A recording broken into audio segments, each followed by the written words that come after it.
ឬក៏រំញាំងកូនទៅពេញចំតុងចង់រំបងឬក៏រំញាំងហាកូនរៀនរំវងទេម៉ែឲ្យត្រូវនឹងចង់វាក់កូនរៀនរំវងទេម៉ែឲ្យត្រូវនឹងចង់វាក់ប្រយ័ត្នតែកូនទៅរំញាំងម៉ែនឹងដឹងឲ្យដឹងដៃប្រយ័ត្នតែកូនទៅរំញាំងម៉ែនឹងដឹងឲ្យដឹងដៃហាកូនក្រមុំហើយណាម៉ែកូនគួរតែតនសម័យ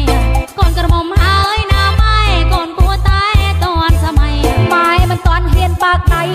ព្រោះកូនស្រីក្មេងខ្ចីពេកម៉ែមិនតន់ហ៊ានបើកដៃព្រោះកូនស្រីក្មេងខ្ចីពេក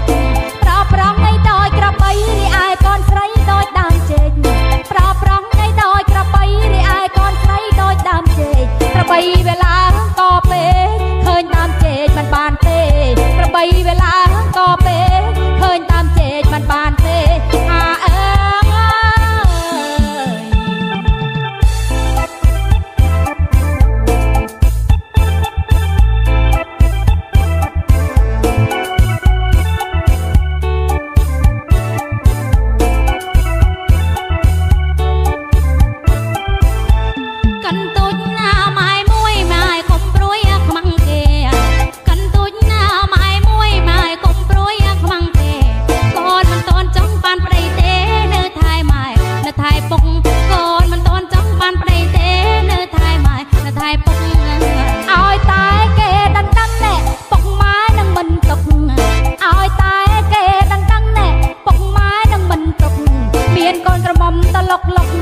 ដូចមានប្រហុកណាមួយពីង